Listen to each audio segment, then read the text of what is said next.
Bonjour et bienvenue sur MLP Farming, je m'appelle Marco et sur cette nouvelle chaîne nous allons partir à la découverte d'agriculteurs, de leur exploitation agricole, du choix de leur matériel ainsi que leur vision de l'avenir. Aujourd'hui nous allons rencontrer Mathieu. Mathieu est un agriculteur de 30 ans, il a pris son exploitation il y a 2 ans.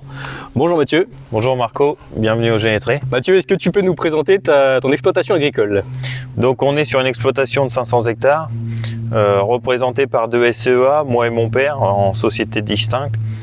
Tout ce qui est partie matérielle est détenu par une ASCRL, ce qui permet de faire le boulot sur les 2 SCEA et puis de la prestation de service à l'extérieur. On cultive culture céréalière classique, blé, orge, colza, maïs. Culture industrielle, on fait des betteraves et du lin textile, betteraves sucrières. Et depuis 3 ans, on fait des haricots secs et on a un projet pommes de terre pour l'année prochaine. Au niveau géographie de l'exploitation, donc on a sur ce site-là, on est à Étrépagny, c'est l'exploitation de mes grands-parents côté paternel. On a également à Puché où tu étais venu me voir Marco, on a l'exploitation de mes grands-parents côté maternel. Ça, faut savoir que mes deux arrière-grands-parents sont descendus de Belgique après la guerre et se sont installés donc dans ces 2 fermes distinctes. On a aussi une exploitation à Bézu-Saint-Éloi où je me suis installé il y a 2 ans.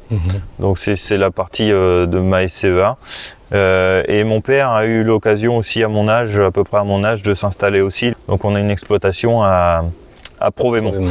Donc on a en gros par rapport au parcellaire, les deux parcelles on va dire les plus éloignées sont à 15 km, sachant l'une de l'autre, sachant que le corps de ferme principal où situe les hangars et le matériel ici au Génétré, c'est à peu près à mi-chemin. Donc on a un parcellaire relativement regroupé. Je travaille avec mon père, donc on est 2 sur la ferme, on a aussi un salarié, Arnaud. Au niveau du corps de ferme ici, donc on a 2 hangars de stockage, on en a un où on stocke donc notre maïs grain qu'on fait sécher en prestation. On stocke également du blé. Une bonne moitié, voire les 3/4 suivant les années et la place qu'on a dans le bâtiment. Donc on a fait des chargements de camions en moisson, parce qu'on avait fait des contrats, on vend à peu près 1/3 à la moitié de notre récolte avant moisson, ce qui permet de sécuriser un peu nos marges. Après ça dépend du marché. Le reste du stockage est vendu donc en prix ferme aux opportunités de marché. Donc on peut vendre en décembre comme on peut vendre au mois de mai, juin. Avec notre système de ventilation, on peut garder du grain quasiment à l'année, quoi. Cette année, le rendement moyen de l'exploitation, donc on est à 96 quintaux avec une qualité très bonne, que ce soit en protéines ou en PS.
Et donc le deuxième bâtiment de stockage que tu as sur ton exploitation, qu'est-ce que tu stockes justement?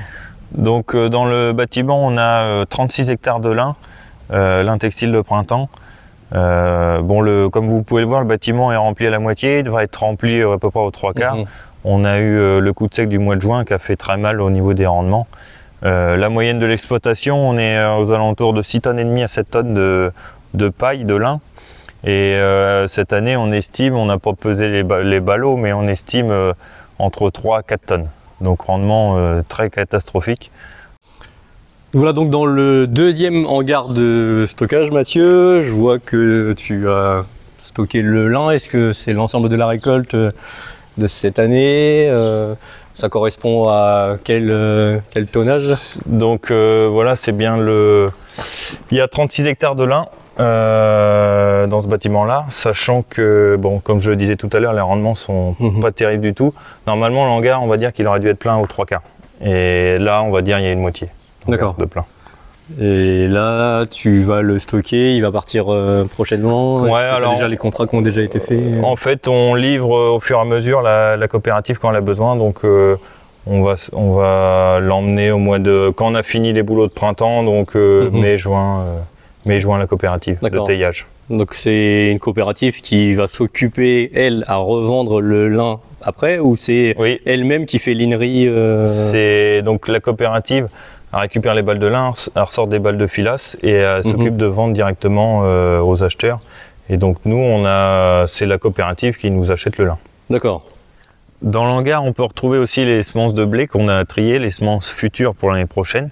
Donc nous, on choisit à peu près 8 variétés de blé, suivant la productivité, la résistance aux maladies et l'aspect qualité meunière. Donc sur ces 8 variétés qu'on multiplie en plein champ, on en retient 5 à 6 suivant l'assolement suivant, ce qui nous permet de faire une économie de semences puisqu'on trie, on fait venir un prestataire, mais ça nous coûte à peu près 2 fois moins cher que si on achetait certifié. Cette année, le rendement moyen de l'exploitation, donc on est à 96 quintaux avec une qualité très bonne, que ce soit en protéines ou en PS. Mathieu, du coup, sur ton exploitation, est-ce que tu peux nous faire une présentation maintenant du matériel dont tu disposes? Donc au niveau matériel sur l'exploitation, on va retrouver 3 tracteurs Fenn, un 720, un 828 et un 826 qui va partir prochainement pour être remplacé par un 726 Gen 7. Pourquoi avoir choisi la marque Fenn plutôt qu'une autre justement? Donc on était fort d'avant, on a commencé avec le 818 Favorite. Donc c'est un tracteur qui nous a tout de suite plu par rapport à la fiabilité et au confort de travail.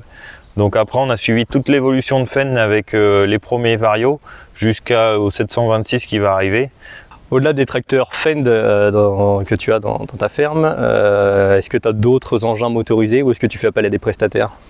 Du coup, en engin motorisé, on va retrouver la batteuse classe Lexion 780. On est dans ta moissonneuse classe Lexion 780 TerraTrack. C'est ça. Donc avec une coupe de 12 mètres, exactement 12 mètres 30. Donc la TerraTrack aujourd'hui, c'était en 780, c'est une obligation, mais on avait déjà avant une batteuse à chenilles. Voilà, on est convaincu des chenilles, surtout avec des largeurs de coupe aussi importantes. En fait, donc on a 6 mètres de chaque côté, donc le moindre trou, ça permet, ça fait chuter la coupe d'un côté. Et là, avec les chenilles, ça épouse mieux le terrain et donc on a une meilleure qualité. Ouais, il n'y a pas de système de pression dans les pneus finalement qui pourrait, jouer. C'est ça. Quand on a du blé droit, ça va, mais dès qu'on a un peu de versé, ça nous permet de travailler vraiment à plat. Et en plus, l'intérêt, forcément, c'est le tassement. Quand on a une batteuse qui a, nous, la trémie pleine, on a 8 tonnes de grains, on a tout le poids de la machine. Globalement, elle est conçue pour avoir tout le poids à l'avant, plus le poids de la coupe. Donc voilà, au niveau tassement, c'est hyper important. En débit de chantier avec cette machine-là, tu peux faire, alors, tu vas me dire c'est en fonction des années et de la culture, mais par exemple, comme là je vous ai suivi sur la moisson de blé, cette année, à quelle vitesse finalement tu remplis la trémie de 8 tonnes sur l'hectare, en fait, le rendement que tu as fait cette année avec la machine? Est-ce que tu aurais eu le même rendement avec une autre machine, peut-être moins puissante, moins perfectionnée? Là, cette année, en fait, on fait à peu près 50 à 60 hectares par jour, voire plus suivant le parcellaire. Alors Mathieu, on est devant le Pantera, l'Amazon Pantera, tu peux me le décrire? Donc c'est un Pulvé, c'est pour les connaisseurs, c'est le 4504+, le dernier modèle avec la rampe L3 qui vient de sortir. On l'a eu en mois de décembre. Donc on l'a en commun avec mon oncle qui est à une exploitation juste à côté. Il est équipé de GPS système RTK. On a le coupure buse à buse. Il a également la voie variable, donc il va de 1,80 m jusqu'à 2,40 m de voie pour passer dans les maïs ou autres. Il est équipé aussi de buses Arma Select. Donc on a les 4 buses qui sont côte-côte. On a une buse à azote, une buse anti-dérive et 2 buses G-pinceau. C'est un 4500 litres avec une rampe de 36 mètres de large. 36 mètres de large, c'est commun chez nous, on va dire. On essaie de traiter principalement la nuit pour avoir de très bonnes conditions de pulvérisation avec une bonne hygrométrie et très peu de vent. Ce qui nous permet de baisser un peu nos litrages. On va de 40 litres à 120 litres avec la même vitesse et la même pression suivant le type de buse qu'on choisit. On traite de 20 km/h jusqu'à 30 km/h. Ce modèle est débloqué à 30 km/h, donc on a bien le GPS à 30 km/h RTK.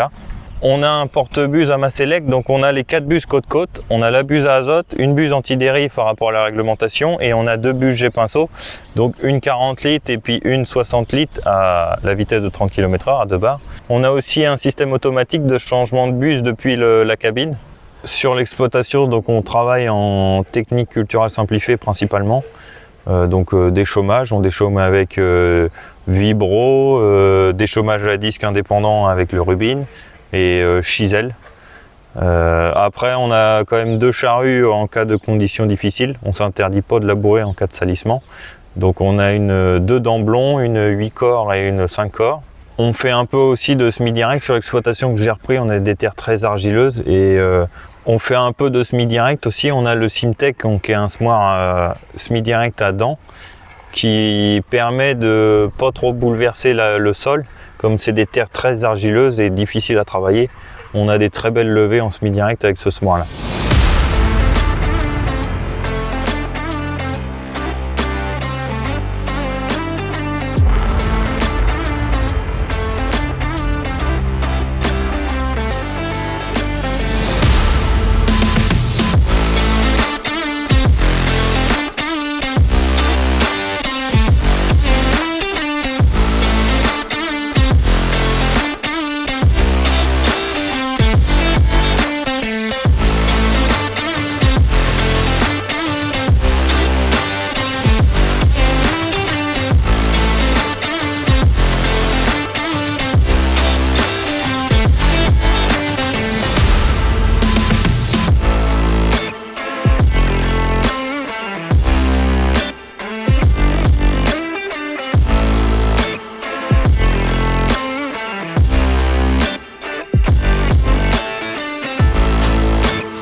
En semoir de précision, donc on va retrouver le Väderstad Tempo, donc on l'a depuis janvier.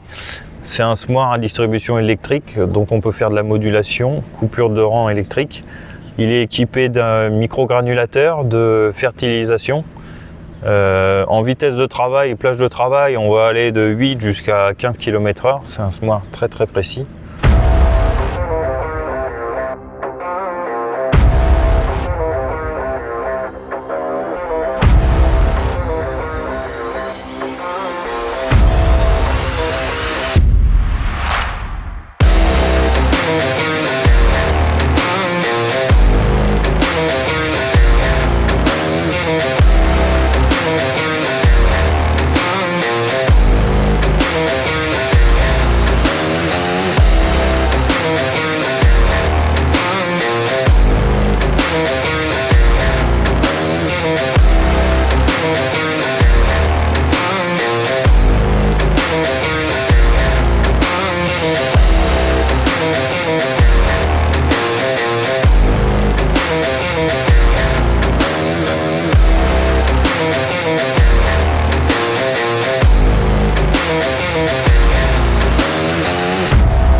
On a aussi la rotative Lemken 4 mètres qui nous permet de semer tous les lins.